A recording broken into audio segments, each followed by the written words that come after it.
हमें आपसे कुछ नहीं चाहिए, हमें आपकी फिल्में नहीं चाहिए, लेकिन जो हम खुद करते हैं आप हमारे एक्नॉलेजमेंट क्यों नहीं हमें देते हैं? मुझे इनकी फिल्में, मैं जो खुद फिल्में डायरेक्ट करती हूँ, उनको सुपरहिट फिल्मों को ये फ्लॉप घोषित करते हैं। मुझ पे 6 केसेस क्यों डाले गए? क्यों मुझे जेल में डालने की कोशिश की गई? और मुझे इनके जो चमचे जर्नलिस्ट हैं, वो सुशांत जैसे लोगों पे जो ब्लाइंड आइटम्स लिखते हैं कि वो साइकोटिक है, न्यूरोटिक है, एडिक्ट है। संजय दत्त की एडिक्शन तो आपको बहुत क्यूट लगती है। वो लोग मुझे मैसेज करते हैं कि तुम्हारा बहुत डिफिकल्ट टाइम है, तुम ऐसा वैसा स्टेप मत उठा लेना। ऐसा क्यों कहते हैं मुझे? ये क्यों मेरे दिमाग में डालना चाहते हैं कि आप सुसाइड कर लीजिए? तो ये सुसाइड थी कि ये प्लान मर्डर था? लेकिन सुशांत की गलती यही है कि वो उनकी बात मान गया। उन्होंने कहा तुम वर्थलेस हो, वो मान गया। उसने he didn't remember what his mother told him. उन्होंने कहा कि तुम्हारा कुछ नहीं होगा, वो मान गया। वो चाहते ही ये है कि वो इतिहास लिखे और ये लिखे कि सुशांत कमजोर दिमाग का था। वो ये नहीं बताएंगे कि क्या सच्चाई क्या है। तो हमें ये डिसाइड करना है कि who will write the history. We will decide that. अभिनेता सुशांत सिंह राजपूत की मौत से पूरा देश दुखी और हैरान है।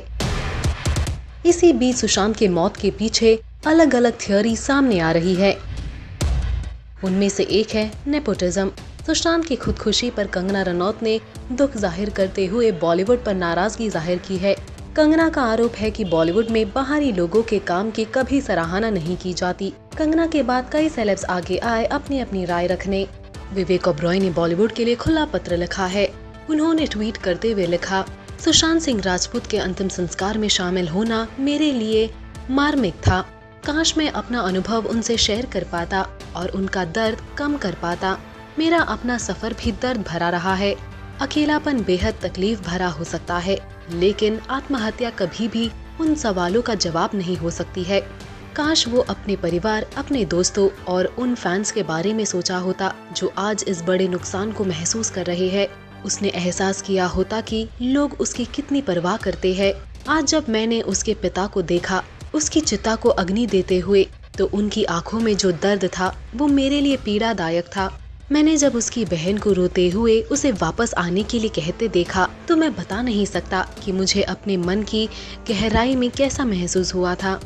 उम्मीद करता हूँ कि हमारी इंडस्ट्री जो खुद को एक परिवार कहती है, खुद का गंभीर रूप से अवलोकन करेगी। हमें बेहतर बनने के लिए बदलने की जरूरत है। अहंकार के बारे में कम सोचते हुए टैलेंटेड और डिजर्विंग लोगों की तरफ ध्यान देने की जरूरत है। ये हम सभी के लिए एक वेकअप कॉल है। मैं मुस्कुराते रहने वाले सुशांत को हमेशा मिस करूंगा। मैं दुआ करूंगा कि ईश्वर वो सारा दर्द ले ले जो तुमने महसूस किया है मेरे भाई। उम्मीद है कि अब तुम एक बेहतर जगह पर होंगे। शायद हम लोग तुम्हें डिजर्व ही नहीं करते थे। वही एक्ट्रेस और बिग बॉस 13 की कंटेस्टेंट रह चुकी कोयना मित्रा ने बॉलीवुड को जमकर लताड़ लगाई कि इंडस्ट्री में भेदभाव होता है। कोयना मित्रा ने रिपोर्टेडली कहा, सुशांत शानदार शख्स थे, गुड लुकिंग एक्टर थे और अच्छी फिल्मों के साथ सफल हुए थे। मैंने एक बयान पढ़ा कि उन्हें आउटसाइडर के तौर पर ट्रीट किया जाता था। उन्हें पार्टियों और शादियों में नहीं बुलाया जाता था। कई लोगों ने इसका अनुभव किया है। सुशांत ऐसे पहले नहीं थे। जो लोग सुशांत की मौत पर शोक व्यक्त कर रहे हैं, वे उनका मजाक उड़ाते थे क्योंकि वो टीवी स्टार थे।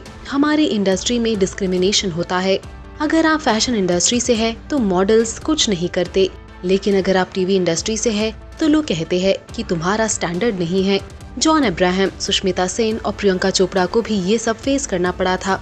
कुछ साल पहले कई लोग प्रियंका को खत्म करना चाह रहे थे, लेकिन वो स्मार्ट थी। वो इन सब से बाहर निकली और अच्छा करने लगी। प्रियंका चोपड़ा की कजिन मीरा चोपड़ा ने भी बॉलीवुड को फटकार लगाई है।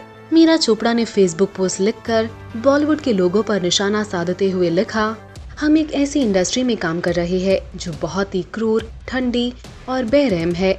हम सभी जानते हैं सुशांत लंबे समय से परेशान चल रहे थे, लेकिन किसी ने मदद नहीं की। उनके दोस्त, करीबी लोग, वो निर्देशक और निर्माता कहाँ हैं जिनके साथ वो काम कर चुके थे? क्यों कोई नहीं आया और उसने उनकी मदद की? उससे प्यार नहीं दिया, उसे काम नहीं दिया जैसा वो चाहता था, क्योंकि किसी को उसकी परवाह ही नहीं थी। मुझे कहने के लिए माफ करिएगा, लेकिन किसी को कोई फर्क नहीं पड़ता है आपके साथ क्या हो रहा है। दिग्गज रेसलर बबीता फोगट ने नेपोटिज्म के खिलाफ आवाज उठाते हुए करण जौहर पर निशाना साधा है। बबीता ने एक ट्वीट में लिखा, अब समय आ गया है फिल्म इंडस्ट्री को चुनिंदा परिवारों की गिरफ्त से बाहर करवाया जाए। सभी देशवासियों को एकजुट होकर भाई भतीजावाद करने वालों की फिल्मों को देखना बंद किया जाए, नहीं तो फिर पता नहीं कितने छोटे शहरों से गए लोगों को अपनी जान देकर इसकी कीमत चुकानी पड़ेगी। करण जौहर कौन है? क्या गंदगी फैला रखी है इसने फिल्म इंडस्ट्री में? इसकी बपौती है क्या? फिल्म इंडस्ट्री इसको मुंह तोड़ जवाब क्यों नहीं देते? एक हमारी शेरनी बहन कंगना रनौत है जो इसको जवाब देती है। इस गैंग की सभी फिल्मों का बॉयकॉट करो। कंगना रनौत बहन की बात मुझे काफी हद तक सही लगती है। जो लोग छोटे शहरों से आते हैं उन लोगों के साथ वहाँ इस तरह का भेदभाव होता है जो नहीं होना चाहिए। फिल्म इंडस्ट्री किसी की बपौती नहीं है। भाई भतीजावाद बॉलीवुड की सबसे बड़ी बीमारी है। मैंने खुद इसको काफी नजदीक से देखा है। वही रवीना टंडन ने बताया बॉलीवुड का काला सच दुनिया के सामने रखा। ट्विटर पर लिखा, इंडस्ट्री का मीन गर्ल गैंग कैंप है, मजाक उड़ाया गया है। हीरोज, उनकी गर्लफ्रेंड, चमचे पत्रकारों और उनकी करियर बर्बाद करने वाली फेक मीडिया स्टोरीज ने फिल्मों से निकलवाया है। कभी कभी करियर बर्बाद हो गए हैं। आपको बने रहने के लिए संघर्ष करना पड़ता है, फाइट बैक करना पड़ता है। कुछ सरवाइव करते हैं, कुछ नहीं। सुशांत सिंह राजपूत की आत्महत्या कई सवाल पीछे छोड़ गई है। सोशल मीडिया पर कई लोग बॉलीवुड में नेपोटिज्म और कैंपिंग को इसका जिम्मेदार मान रहे हैं। इन सब पर आपके क्या रिएक्शंस है? पोस्ट करिए अपने कमेंट्स।